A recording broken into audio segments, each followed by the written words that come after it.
Hello students, कैसे हैं आप सभी। मैं दिग्विजय फिर से स्वागत करता हूं आपका स्कोर हाई क्लासेस के यूट्यूब चैनल पर। आज का जो टॉपिक होगा बच्चों वो सेंटर ऑफ मास से होगा और सेंटर ऑफ मास आज कैलकुलेट करने जा रहे हैं हेमीस्फेरिकल डोम का।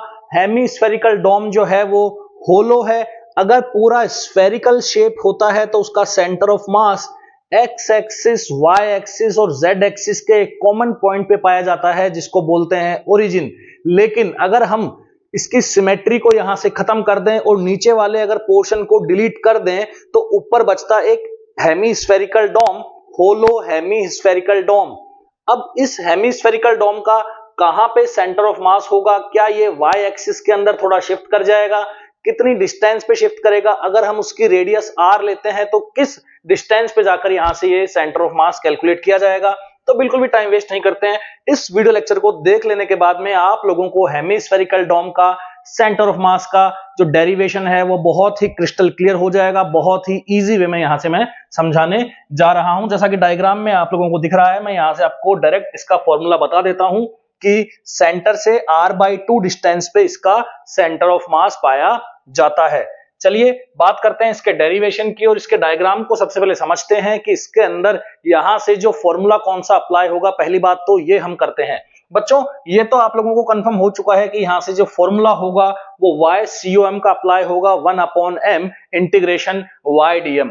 तो वही फॉर्मूला हम लगा देते हैं यहां से। क्या फॉर्मूला होगा बच्चों? ध्यान से देखिए, फॉर्मूला हम यूज करेंगे यहां से YCOM का। कौन सा होगा? 1/M integration YDM।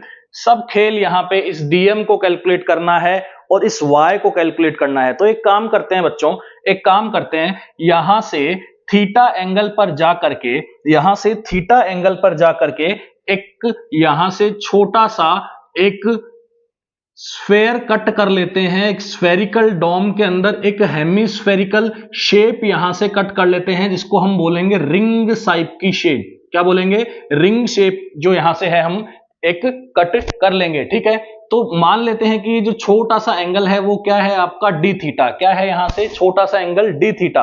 अब आप मुझे बताइए कि ये डिस्टेंस क्या हम यहां से कैलकुलेट कर सकते हैं? बिल्कुल की जा सकती है। अगर ये थीटा है तो यहां से ये वाली डिस्टेंस क्या हो जाएगी? R sine theta. और ये वाली जो डिस्टेंस हो जाएगी, मतलब इसकी जो रेडियस हो जाएगी वो क्या हो जाएगी? R cos theta. मतलब हमने एक y डिस्टेंस पे जाकर के एक यहां से सर्कुलर रिंग कट करी है। क्या कट करी है बच्चों? एक एलिमेंट कट किया है जो कैसा है? सर्कुलर रिंग है।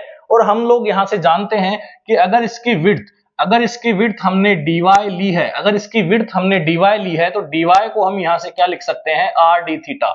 dy को क्या लिख सकते हैं यहां से? r d theta. ये बहुत ही कॉमन है, 10th क्लास की मैथ है। इसके अंदर रेडियस इनटू एंगल, यहां से आर्क की लेंथ या आर्क की विड्थ यहां से कैलकुलेट हो जाती है।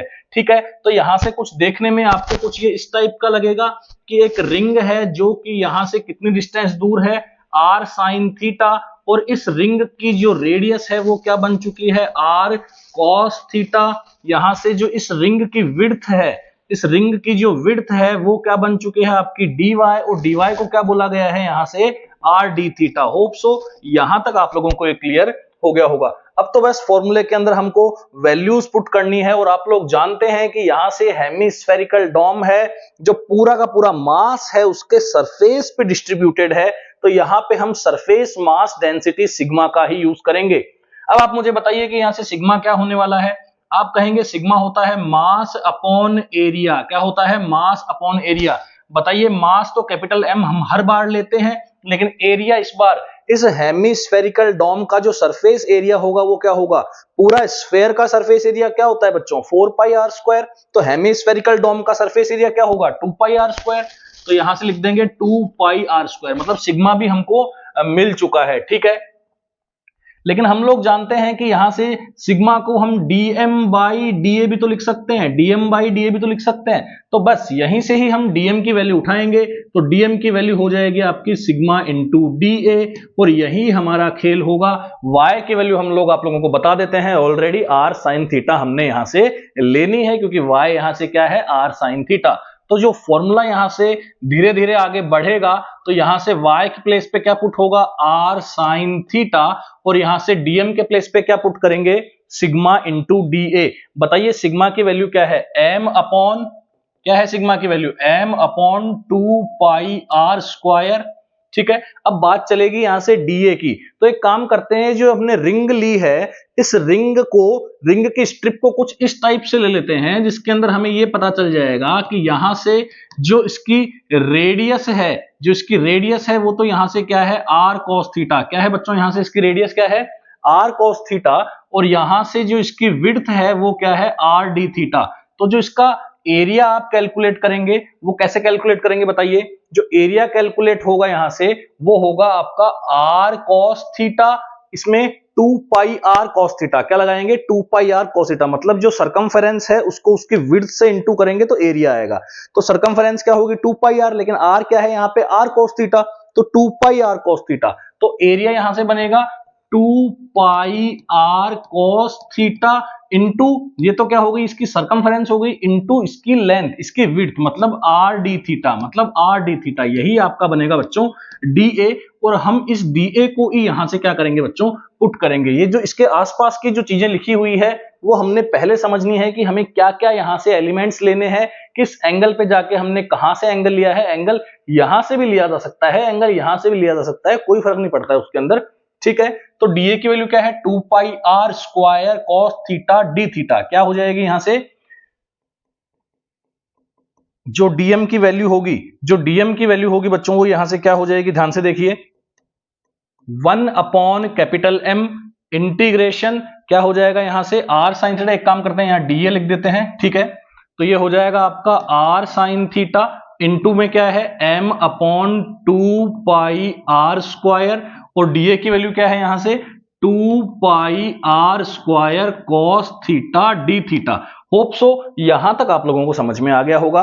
फॉर्मूला वही बार बार यूज हो रहा है, DA is equals to sigma D A, DM is equals to sigma D A. अब डीए को कैलकुलेट करने का थोड़ा सा यहां पे आप लोगों को हल्का फुल्का देखना पड़ेगा। एक काम करते हैं बच्चों, कैंसिल आउट कर देते हैं। तो 2 पाई आर स्क्वायर से ये 2 pi r square as it is cancel out हो गया।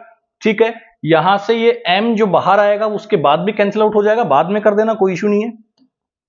ठीक है, और क्या कुछ कैंसिल आउट हो रहा है, कुछ भी कैंसिल आउट नहीं हो रहा है। m और r अपने आप यहां से क्या आ जाएंगे, बाहर आ जाएंगे। तो यहां से बाहर कौन कौन आ जाएगा, m आएगा, एक तो m आएगा, और इंटू में क्या आएगा भैया, r आएगा, अपॉन में क्या बैठा है, m बैठा है। ठीक है, अब यहां से इंटीग्रेशन किसका होगा मुझे बताइए, साइन थीटा और कॉस थीटा डी थीटा। तो साइन थीटा कॉस थीटा और डी थीटा। ठीक है, तो यहां से m से m कैंसिल आउट हो गया, ये आपका यहां से क्या आ गया, r, ये आपके यहां से क्या आ जाएगा बच्चों, r आ जाएगा। ठीक है, देख लेते हैं एक बार, r की जगह अपने को क्या रखना, y की जगह क्या रखा है, r साइन थीटा, यहां से क्या हो जाएगा, sigma into d A. Sigma क्या है, m upon 2 pi r square, d A क्या है यहां से 2 pi r square cos theta d theta. ठीक है, अब देखो बच्चों, यहां से सोल्व करते हैं। एक काम करते हैं, हम यहां से इसको 2 से मल्टीप्लाई भी कर देते हैं, और उसको 2 से क्या कर देते हैं, डिवाइड भी कर देते हैं। अब ऐसा करने से क्या होगा, 2 sine theta cos theta, 2 sine theta cos theta एक फॉर्मूला बनता है साइन 2 थीटा का, 2 साइन थीटा कॉस थीटा एक फॉर्मूला बनता है किसका, साइन 2 थीटा का। तो यहां पे वैल्यू आ जाएगी साइन 2 थीटा, और ये 2 को क्या कर देंगे, इंटीग्रेशन से, कांस्टेंट है इसलिए बाहर निकाल देंगे। ठीक है, तो ये क्या बन जाएगा आपका साइन 2 थीटा। अब मुझे बताइए यहां से क्या लिमिट लगाई जा सकती है, जी बिल्कुल लगाई जा सकती है। आप सबसे पहले जो रिंग यहां से कट करेंगे, जो सेमी सर्कुलर रिंग कट करेंगे, वो बिल्कुल नीचे वाली रिंग कट करेंगे, इसके बिल्कुल ये नीचे वाली रिंग कट करेंगे। नीचे वाली रिंग कट करेंगे तो जो आपका एंगल होगा वो 0 डिग्री बोलेगा, और आप मैक्सिमम ऊंचाई पे जब रिंग कट करेंगे तो आपका एंगल क्या बोलेगा, 90 डिग्री। तो जो लिमिट लगेगी इसके अंदर क्या लगेगी, 0 टू पाई बाई 2। ये मैं आप लोगों को पहले ही क्लियर कर दूं कि यहां पे आप लोगों को देखना है, थीटा है तो थीटा के रेस्पेक्ट में लिमिट लगानी है। ये इससे भी आपको फील लेना बहुत ज्यादा जरूरी है, कहीं आप इसकी लिमिट लगा दें 0 टू r, नहीं, ऐसा लिमिट यहां पे आप यूज नहीं कर सकते हैं। ठीक है, चलो बात करते हैं इसके आगे के पोर्शन की। तो साइन 2 थीटा का जो इंटीग्रेशन होता है, साइन 2 थीटा का जो इंटीग्रेशन होता है, साइन का इंटीग्रेशन क्या होता है, यहां से माइनस कॉस, साइन का डिफरेंशिएशन क्या होता है, कॉस, तो साइन का इंटीग्रेशन क्या होगा, माइनस कॉस। तो साइन 2 थीटा का जो इंटीग्रेशन होगा वो माइनस कॉस 2 थीटा बाय 2, क्या होगा, माइनस कॉस 2 थीटा बाय 2। तो r बाय 2 अपनी जगह पे है।